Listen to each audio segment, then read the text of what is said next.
This week's episode of the Moonlight Graham Show is brought to you by the People's Company. That's right, they are back as a sponsor because so often I hear from farmers throughout Iowa and throughout the Midwest who are listening to the podcast while they are planting, while they are harvesting.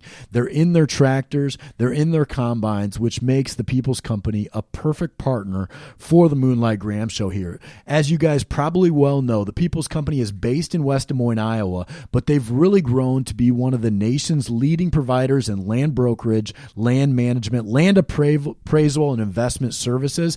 These guys, and I know Andrew Zelmer and Matt Adams over there at the People's Company, these guys live and breathe farmland, farm management, and they know that industry better than anybody. So if you're looking to buy a farm, sell a farm, having an auction coming up, call the People's Company. They are the best in the business.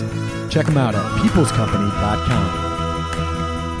This is the Moonlight Graham Show, a freewheeling conversation with the role players, the underdogs, and guys with flat-out great stories in sports. Hello and welcome back to the Moonlight Graham Show. Once again, I'm your host, Tim Flattery, and our Moonlighter today is the first time we have ever had a current NBA basketball player on the show. A great underdog story from Onalaska, Wisconsin, Matt Thomas. You probably remember Matt Thomas from his days at Iowa State. Matt Thomas was Mr. Basketball in the state of Wisconsin. He was a big-time recruit to the Iowa State Cyclones out of Wisconsin because he had won a state championship as a junior. He was a great shooter. Everybody knew right away that Matt Thomas was going to be a perfect fit into Fred Hoiberg's system. And he came in, if you remember those teams, it was George Niang and Monte Morris and Naz Long, Matt Thomas. Those guys could really shoot. And if you remember, Fred Hoiberg left Iowa State to go to the Chicago Bulls after Thomas's sophomore year. So then Steve Prohm comes in for Matt Thomas's junior and senior year and kept everything going. And Iowa State had some really great teams during Matt Thomas's 4-year run there. That 4-year run was some of the most memorable Iowa State basketball ever between, when Hoiberg really got it going, when Prohm came in, you had so much talent. I mean, there's like still 6 or 7 guys in the NBA from those Iowa State teams. And so after Thomas graduates from Iowa State, he doesn't get drafted, but he goes to the NBA Summer League. And if you remember, he started tearing up the Summer League right away. And I think he opened a lot of people's eyes in the NBA to just how good of a shooter he was. He didn't land in the NBA right away. He actually went over to Spain. And while he was over in Spain, he's playing at the highest level in Europe. And he gets the nickname Mr. 99% while he's over there because his effective shooting percentage when left unguarded on open three-pointers was like 99%. So he picks up this nickname, Mr. 99%. He really starts to figure out the pro game, and then he comes back to the NBA for this season with the Toronto Raptors, who are, of course, coached by Iowan Nick Nurse, and fits in right away. And right as the NBA was shutting down with this coronavirus this year, Thomas was really finding his groove. He was having games of 15 points a game, 17 points a night. And the Raptors, even though they're the defending NBA champions, they lost Kawhi Leonard this season, and they haven't missed a beat. They are, I think, the second best team in the East right now, and hopefully the NBA will start up soon, and we will see Matt Thomas and Nick Nurse and the Toronto Raptors in the NBA playoffs looking to repeat as NBA champions. They're kind of flying under the radar because they don't have Kawhi Leonard this year, and so it was great to talk to Matt Thomas about that transition, about Kyle Lowry's leadership, about the NBA, about those Iowa State days, and about coming out of Onalaska, Wisconsin, to Iowa State University back in the day too. So I think this is a really great conversation with Matt Thomas. Really enjoyed it. He's a great guy, great Cyclone. Do have to give a shout out to my buddy Johnny Bosworth who set up this interview. Johnny Bosworth and Matt Thomas have played golf a number of times, and he was able to make the connection for us. So enjoyed this episode with Moonlighter Matt Thomas. And if you like what we're doing here on the Moonlight Graham Show, make sure to subscribe to the podcast wherever it is that you get your podcasts. You can also follow the show on social media, Twitter, Instagram, Facebook, YouTube. We love hearing from you guys each and every week. So enjoy today's episode with Moonlighter Matt Thomas. But before we get to our interview, I know it's a tough time right now and a lot of people are out of work. So I wanted to talk about a new sponsor we have on the show, buildiowa.org, because the construction industry, especially throughout the Midwest, is still up and running and hiring. And so I was just on this website, buildiowa.org, and what really stood out to me was how much the professional men and women in this industry make. Did you know that professional estimators on average make between $62,000 and $80,000 a year? How about crane operators? What a cool job that is. They make between $60,000 and $70,000 a year on average. The other great part about buildiowa.org is how they spell out exactly how you can get started in the 27 different careers they have listed on the website. They have active resources to companies that are training and hiring. That's right, hiring right now. We know some of you moonlighters are looking for a career change, or perhaps you've been impacted by this pandemic. If that's you, head on over to buildiowa.org and check out the incredible careers available right now in the construction industry. There's also a link to a job board that lists active jobs that are open right now. The good people at Build Iowa are here to help, and they want to make you aware that there are rewarding career options available for you. And for those of you on social media, check them out. You can find them Build Iowa on Facebook, Instagram, Twitter, and LinkedIn. That's right, buildiowa.org. Matt Thomas here on the Moonlight Graham Show. Matt, I know you grew up in a household where your mom played 6-on-6 basketball, and she was pretty good. Did you grow up with stories about how great of a game 6-on-6 girls basketball was?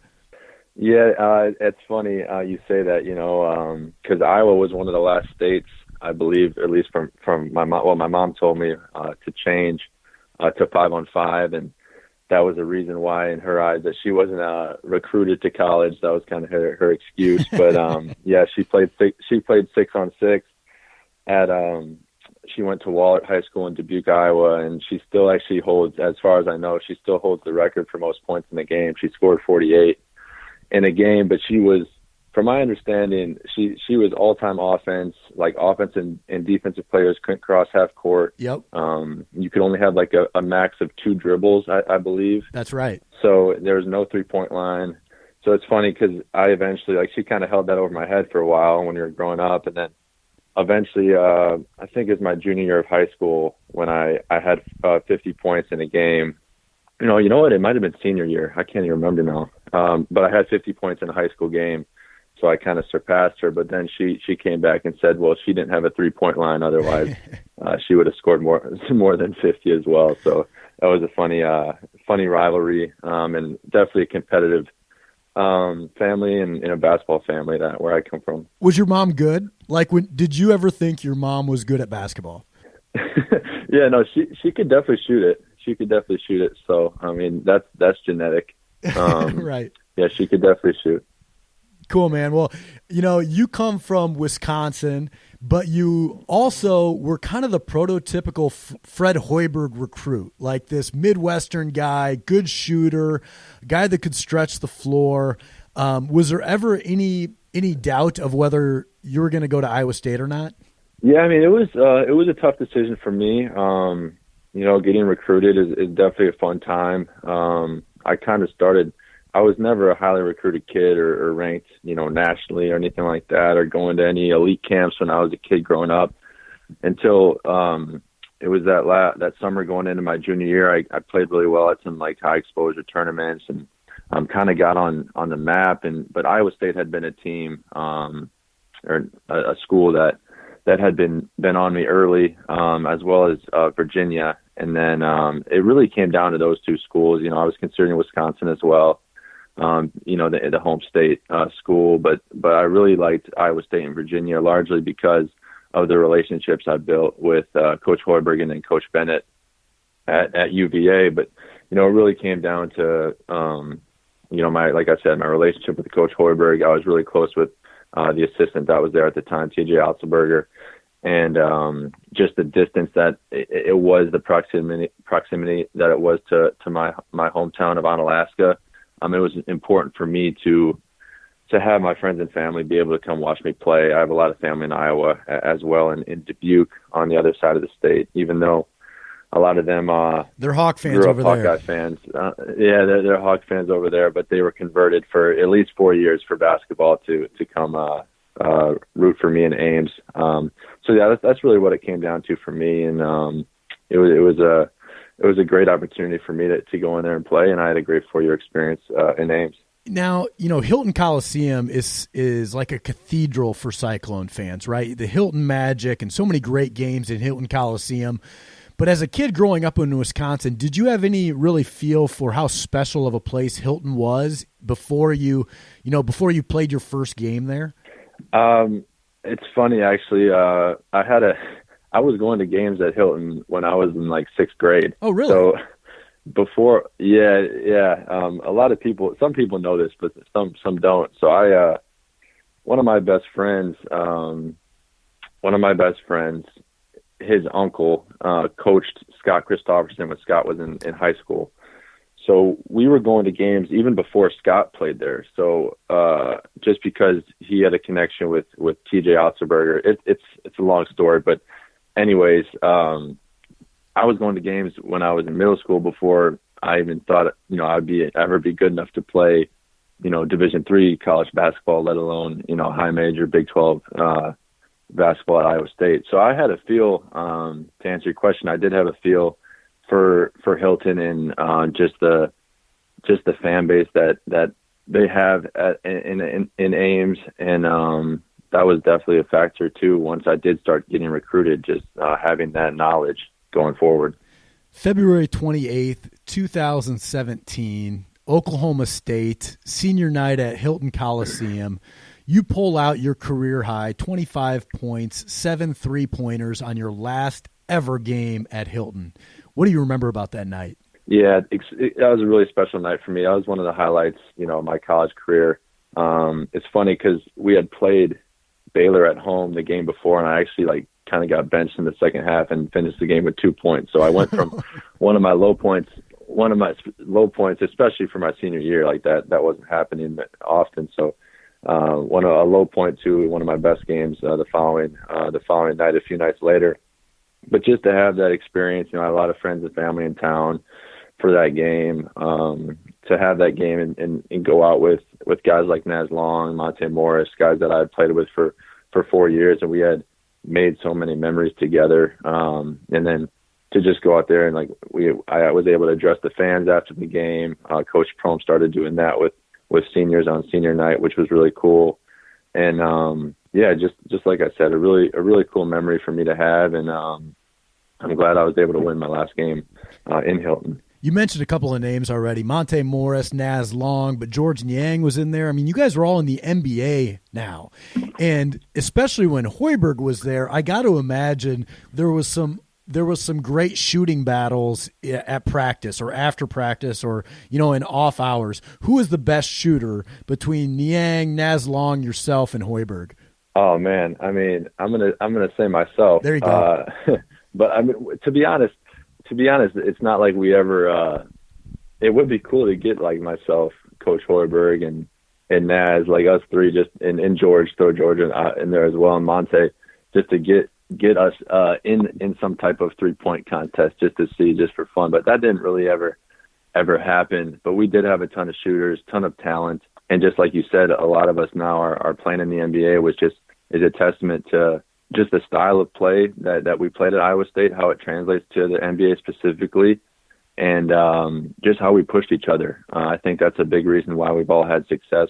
When we were there, we really pushed each other, and we all got after it every off season, every day in practice. And now it's really cool to see and follow everyone's success.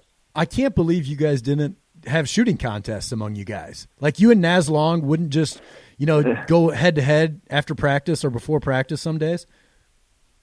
No, we would see like a head to head would happen. I just meant more like we didn't have all five of us going at the same time. But yeah, there's definitely times where you're working out and you're having contests with one or two people, and there's times where I beat Naz and there's times where he got me too. So it just kind of depended on the day.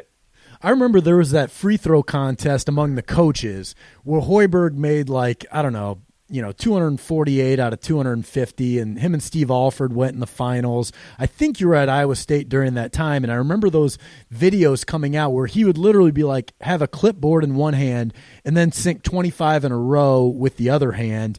Did you ever get in a shooting contest with Hoiberg? Oh, that's ridiculous. I don't know if I was there for that because I would remember that. Might have been right before I don't you. think I was yeah, probably right before because I never played against. I wasn't there when Alfred was at Iowa. But, no, he was at Alfred. Would have that's- been somewhere else at the time. He might have been at UCLA at the time when that happened. So maybe I was there then. I don't remember that though. But anyways, we never did. No, not head to head. Not head to head. I actually wanted to. I remember when he was recruiting me, I wanted to like shoot against him, but I can't remember at the time. But he made some excuse. Maybe it was like a recruiting violation where he said that he wasn't able to shoot against me. That was his cop out. But no, I obviously, Coach Fred's an incredible shooter, and I learned a lot from him. And I was only able to play for him for those 2 years before he left for the Bulls. But like I said, great coach. I learned a lot from him. Yeah, you just mentioned, okay, you get recruited by Hoiberg. He coaches 2 years, and then, of course, he leaves for the Chicago Bulls. And Steve Prohm comes in. Prohm had a ton of success before coming to Iowa State. He comes in. He inherits this solid team. You got the nucleus of yourself and Naz Long and Monte Morris and George Niang. You have a great team coming back. What was that transition like from Freddie to Prohm?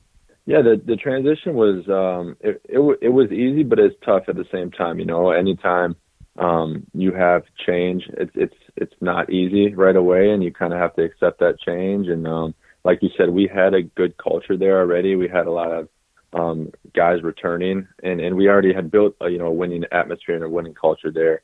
And Coach Prohm did a good job at coming in and understanding like what we had going was working for us, and he kind of just came in and steered the ship.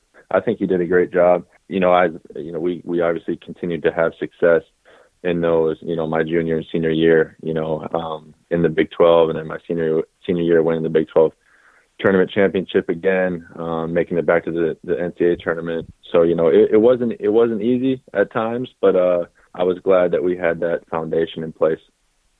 What are the differences between Hoiberg and Prohm? Like, you always hear the stuff like, Fred's the offensive guy, Prohm focuses more on defense, but I feel like that's a little bit lazy of a take because there's got to be more to it than just like, oh, Steve Prohm cares more about defense than Fred Hoiberg, or Hoiberg cares more about offense than Prohm. I feel like they both care about both sides of the game.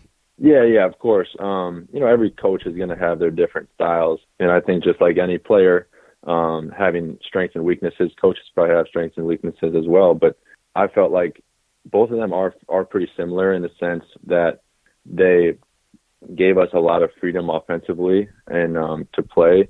And I think that is a big reason why, like I was saying before, I think there's like 6 guys that I played with currently in the NBA. Yeah, and I think that's a big reason because, it is pretty impressive, and I think it just kind of stems back to those 2 coaches giving us freedom to play offensively because the way the NBA game is played now with so much pace and space, and we were doing that for 4 years in college where some guys that play in maybe a slower type system have a hard time adjusting to the professional game.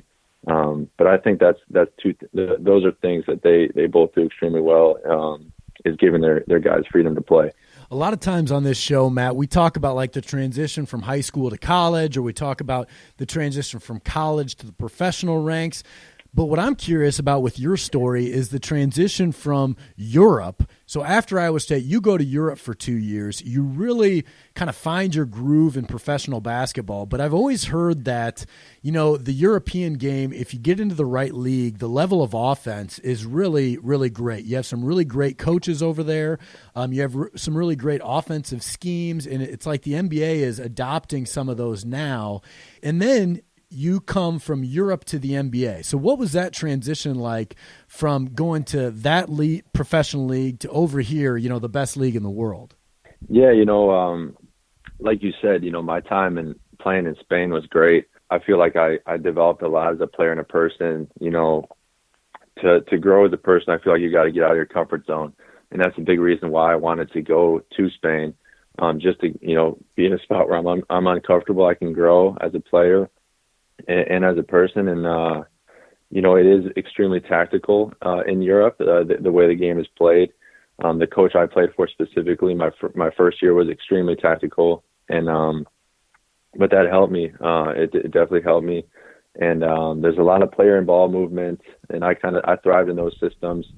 And just coming back now to the NBA, it's helped me a lot because, like, I already know that, you know, different space, pace, fundamentals. I've been doing that my whole life, ever since I played for a guy like Coach Hoiberg, who you know, coached in the NBA. Space and pace, all that stuff is just second nature for me now.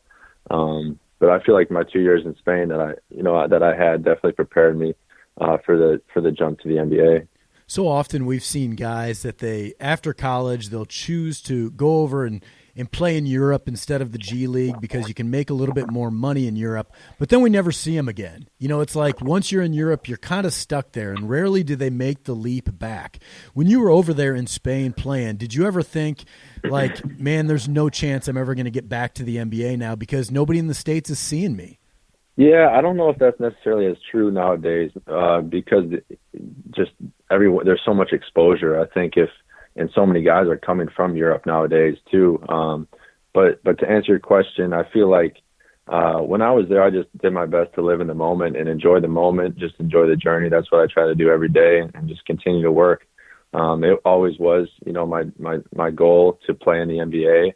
And I'd be lying if I said that wasn't in the back of my head when in my 2 years there. But I was definitely enjoying the experience, and you know, I was just hoping for the opportunity. But like you said, I never knew if it would come or not, and I was just trying to continue to build a career in Europe. When the call did come, you know, I was ready to make the move. Nick Nurse is in Iowa, and of course you got Nate Bjorkgren on the Raptors staff as well. He's an Iowa guy. Did those Iowa ties help out when it came to bringing you back to the NBA? Not that I know of. Not that I know of. You know, it's you know, but it is nice now that I'm here. You know, just to have some common ground with the coaching staff. You know, Coach Nurse always jokes about, you know, that there's something special in the water in Iowa, that all people from Iowa can really shoot the ball. So that's kind of an inside joke on the staff. But we have a lot of people within the organization from not just Iowa, but just the Midwest in general, which is nice. On October 26th of this year, you made your NBA debut. You come right off of the bench. You came out firing. You hit your first shot in the NBA. What was that feeling like to step on the court and hit your first shot? Oh, it was a great feeling. You know, I had my mom, my brother, my sister, and some friends in attendance too. That game was in Chicago, so just about 3-4 hours from my hometown in Wisconsin. So that was special for them to be there. And you know, once I got on the court, it just felt like another game. And it, you know, obviously it felt good to see that first one go down, and just kind of you know, afterwards, you know, once it sinks in, it's just kind of a testament to all the hard work and all the time that I put in, all the sacrifices I've made. And I'm just, you know, happy to continue to be doing what I love and continue to get better and just enjoying this process. Have you had a dunk yet? In the NBA? No. Yeah. No. I had one. Actually, I did have a professional dunk. I had one last season in Spain. I had one in college. No, my dunking days are very limited. I had a handful in high school, but I need like a fast break. I need to get my steps right. I need to go 2 feet, 2 hands. That's like all I'm confident in a game to do. But it's actually funny. Naz Long and I always used to joke that 3 points is worth more than 2. So I'll let the other guys dunk and I'll take care of the rest from 3. Yeah. I've heard you're a pretty good golfer. You know, Johnny Bosworth, mutual friend of ours, has said you're a pretty good golfer. As I'm watching these, you know, the Last Dance documentary, and I'm seeing, you know, Michael Jordan and these guys, they're playing like 36 holes before a playoff game or something like that. Are you getting out on the golf course in mid-season or like the day of the game? Is that something that goes on in the NBA? That it is crazy that those guys were playing like on the documentary. They're playing like in between playoff games in the series. I thought that was wild. Yeah, like 36 holes before game 3 of the playoffs. Yeah, exactly. It's wild. But no, it's funny you say that actually, because I hadn't played on the road all year. But Kyle Lowry is a big golfer, and we had a West Coast trip. We had a West Coast trip right before, you know, everything kind of shut down with the league and everything with the virus. and I was actually able to play with him in Phoenix, and then out in the Bay. We played in the Bay twice. Sorry, out in San Francisco, we played out there twice, and then in Phoenix once.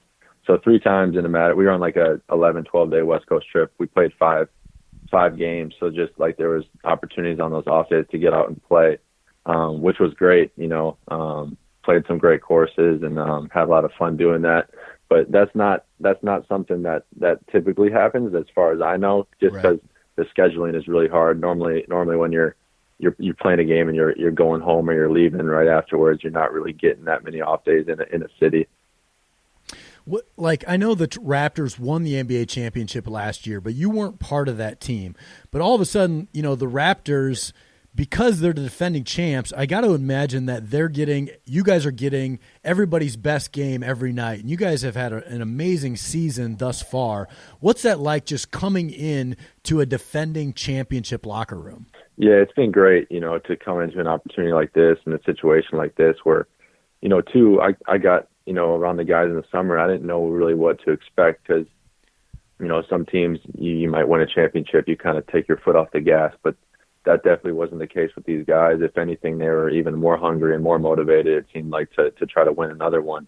And I really gravitated to that, and I really loved that about the guys on the team. And just throughout the season, we've had so many times of adversity. We haven't been healthy at all, like hardly at all. Guys going in and out of the lineup with injury, and it's allowed guys like myself and others to kind of step up and play meaningful minutes. And we haven't slowed down, and I think it surprised a lot of people. A lot of the experts were picking us towards the end of the 7th, 8th in the East, and currently we're in second place. And I think a lot of that, you got to give a lot of credit to Coach Nurse and the coaching staff for always preparing us, and you got to give a lot of credit to the leaders, guys like Kyle Lowry, that make sure that we're ready to play and ready to do our jobs and win every time we walk on the floor.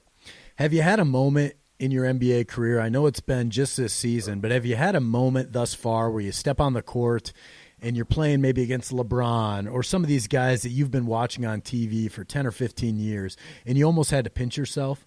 That's a tough question to answer. I wouldn't say I pinched myself when I got on the court because when you get on the court, you got to play, you got to compete. Right. But I did have a moment like that early in the year. We were playing in New Orleans, and I got on the court and I was matched up with JJ Redick in offense and defense. We were guarding each other, and that's a guy that I've watched ever since he was at Duke. A guy that I try to learn a lot from. Try to take things from his game just because I feel like we have similar skill set. So that was a pretty cool moment for me playing against him. I like that. Where were you when the NBA shut down? When it shut down, I was back in Toronto, but we had just played Utah, so we were like the last team to play against them, and we had got back. Yeah, so that was, I think we played Utah on the 9th on a Monday. That was the end of that West Coast trip I was talking about earlier, and then the league shut down on the 11th. So 2 days later, we were back in Toronto. The league shut down. And then within a couple hours, our whole travel party, players, coaches, media, everyone had to go get tested for the virus. Thankfully, everyone in that travel party with us was all negative. But yeah, I was in Toronto, then I had to do the 14-day quarantine where I was stuck in my apartment. Now I can get out and go for a walk or run outside, but just trying to do my best to do my part in social distance and just kind of ride this thing out. Right. So, Matt, I know you're a big fan of the show, and the way we end every episode is with the 5 big questions. And so the first question is, who is your all-time favorite teammate? Oh, all-time favorite teammate. That's tough. I'm gonna say a couple. I'm gonna start in college. Naz Long was one of my favorite teammates to be around. Just a guy that I think he actually was more happy for my success. When I had a good game or I hit a shot, he was more happy than I actually was myself. Just a fun guy to be around, and still a good friend to this day, a guy that I stay in touch with. And then I had a lot of great teammates in my 2 years in Spain, guys that helped me with the transition playing in Europe. One guy specifically who I played with last year in Valencia, Aaron Dornekamp, who's actually from Toronto. So it's a funny connection with that, and not with me now playing with the Raptors. But he was a guy that really rubbed off on me, just in terms of, how he's taking care of his body, what he's putting in his body, just his nutrition, his diet. And he was just a guy that helped me. And he had already been in Valencia for a couple of years before I got there. So just helped me with things around the city, restaurants, stuff like that, which was great. And then I'll add Kyle Lowry in there again with this team now in the Raptors, who's now helped me with the transition to the NBA. He's kind of taking me under his wing a little bit.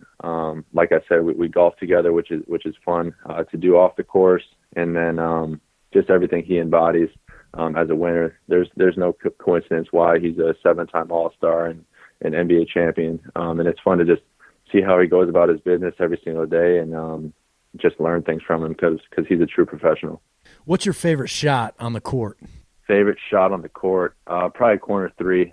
Especially now in the NBA, it's a little bit shorter. Yeah, shorter than the top of the key shot. So it's definitely the best percentage shot too. I shoot that shot real well, and I know if I catch it in the corner and I shoot it, I'll never get in trouble because that's what they want me to do. Does it matter which side? It really doesn't. No, I feel like I used to like the left corner better, but not anymore. Not anymore because. It all just depends, like different sets, different plays, where you are on the floor. But I find myself in both corners pretty often. Is there anything that still nags at you from your career, like keeps you up at night? I don't think nothing definitely keeps me up at night or nags at me that much. I try to live in the present, and the past is the past. I guess like a specific game that if I could go back and like have over again would probably be my senior year state sectional final. We lost. Unfortunately, that was the way I finished my high school career. We played a team that really slowed it down. Wisconsin's high school basketball, I'm sure it's similar to Iowa. They don't have a shot clock. Right. I think it's a joke. It's a joke, man, because then these teams just essentially kind of stall. But yeah, we lost that game. I was able to win my junior year the year before, so I won. One time in high school, but it did suck going out that way as a senior. So I wish I could get that one back. After that one, too, another game is my sophomore year at Iowa State, losing to UAB in the first round of the NCAA tournament. I'll never forget that either. It was like we were the first game of the NCAA tournament. Like it was like at 11 a.m. tip-off. We were playing in Louisville, and we just laid an egg. And we had an extreme – like that was one of our most talented teams that we had. Yeah, we didn't get it done. Oh, I'll never forget those game. 2 games. That UAB game, yeah, I had to go to a business meeting at 1:00 right after that got over, and I was so mad that I talked about Iowa State basketball the entire time of the business meeting. Just totally ruined the whole meeting because I was like on tilt. It was bad. Oh, it was bad because we had just came off. We had won the Big 12. Tournament down in Kansas City, and then like 3-4 days later, we're kind of primed to make a run in the tournament. Like I said, that we had like that was one of the teams. I think myself, Abdul Nader, and then Bryce DeJean-Jones, us three were all coming off the bench, and we all played in the NBA, which just showed how loaded our team was, and just to go out there and kind of lay an egg like that in the first round, it definitely didn't sit well. I remember I didn't like that matchup from the get-go, and I didn't know anything about UAB, but I did know their coach was Jared Haas. And, of course, Jared Haas, played for KU back in the day in the Hoiberg era, and he was just a killer in the Big 8 at the time. Hoiberg got the better of him a couple of times, but I remember I just hated Jared Haas. And then the fact that he was coaching UAB as a Cyclone fan, I never sat well with me. Right. It's funny how the NCAA does that with different matchups. There's always some type of backstory with most of the matchups, which does make it cool from a fan's perspective. So, who's the toughest guy you've ever had to guard? Ooh, that's a good one. I was switched on to a number of guys this year, just on a few possessions, from Steph Curry to LeBron to Giannis. But if I was to say a guy that I guarded consistently throughout the course of a game, I would probably say back in college when I was guarding Buddy Hield a lot, my junior year at Iowa State and his senior year at Oklahoma. And he got the best of me a couple of times. But I tried to do my best to hold my own. There was one game at Hilton that I think he finished with like 25, but needed 27 shots to do it or something like that. But then we played him again in the Big 12 tournament that year, and he lit us up pretty good. But he was lights out at Oklahoma. He was, and the thing with him, he was just always in attack mode. You could never relax, and he could do it all. He could get to the rim. He had little, mid ranges and floaters, and knew how to get fouled and get to the free throw line, and obviously could hit the long ball too. So he was a great college player, and he's obviously having a lot of success now too in Sacramento. Yeah, well, he was 2 years younger than, or he was saying he was 2 years younger than he was while he was at Oklahoma too. So he was probably like 25 while you were guarding him. What I think is interesting about the NBA, especially Nick Nurse right now with some of the matchups that you guys have going on defensively in Toronto. And I know Zach Lowe with ESPN has written a ton about this, but it's got to be weird, playing in the NBA, and it's all the matchup game now. And Nurse has done a lot of things where he's creating weird matchups, defensively in the hopes that it gives you guys an offensive advantage on the court. Has that been weird to adapt to, where all of a sudden you get switched on some guy you're not normally used to guarding? Not really, because we obviously do it so often. It's become second nature. But we are really good at scrambling. The thing in the NBA too, it's not so much just one-on-one. If I'm guarding a guy, I probably know, depending on where he is on the floor, where he catches the ball. Am I going to push him to his left hand? Am I pushing him baseline? Am I pushing him middle? Where is my help at this time? All that, and you're more so just like, it's more of a chess match than it is like, okay, I'm just going to guard my guy and not let him score. You're almost trying to influence him into taking certain shots that we're going to live with, or, just trying to get the ball out of the best player's hands and try to make other guys beat us. It just depends on the game plan that night. And I've really enjoyed that, though, because it is so specific with the scouting reports. And that's kind of where, going back, you were asking me the transition from Europe, how that's kind of helped me, is because it was so tactical and so specific over there. I've really adjusted well to the game here, and just the way specifically Coach Nurse likes to play. I love that. So Matt, final question here is, what's the best advice you've ever received? I've received a lot of good advice. One piece of advice that sticks with me, though, is a phrase that is if you fall in love with the process without being emotionally attached to the outcome, you'll end up loving what that outcome brings. And that's just kind of a piece that I try to keep in the back of my head.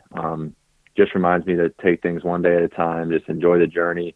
And in the end, you're going to end up loving the results. You can't get caught up necessarily in the day-to-day.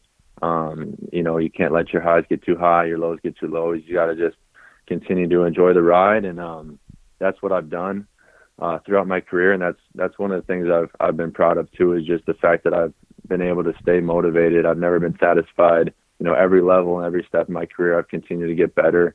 And a big reason why is just because I take things one day at a time. And I just try to continue to work hard. I love that. That's so good. Well, Matt, thank you so much for coming on the Moonlight Graham Show. Really appreciate your time. And, you've had a great rookie season here in the NBA so far. Hopefully, we'll see you in the playoffs here soon, and once this virus lifts. Yeah, I hope so, too. I hope we can get back on the floor soon. And thanks for having me, and stay safe. Hey guys, thanks once again to listening to today's episode of the Moonlight Graham Show. And even though I do most of the interviews here on the podcast, there is a ton of work that happens behind the scenes that you guys don't see that make each episode possible. So I got to give a shout out to the Moonlight Graham Show team. First of all, Brian Sandvig, our producer. Brian does all of the post-production work, and in real life, he's not just a podcast producer, he's also a real estate agent. So if you're looking to buy or sell a home down in the Kansas or Missouri areas, give Brian Sandvig a call. Next guy on that list is Brendan Gargano. Brendan does all of our design and artwork here on the podcast. He's one of the most talented artists I've ever met, and I love all of his work. If you need any help on the design side with logos or anything like that, give Brendan Gargano a call. The next guy on that list is Andy Flattery, my older brother. Andy, of course, has done some of the interviews here on the podcast. He also is is a certified financial planner. He owns a business called Simple Wealth Planning. If you need any help in that area, check Andy Flattery out. And then, of course, the trusty co-host Tom Griffin and my younger brother Neil Flattery. Those guys are just busy being husbands, being fathers, they're family men, but also they do a ton of work here on the show. So thanks again for listening. We really appreciate you guys subscribing and supporting the Moonlight Graham Show.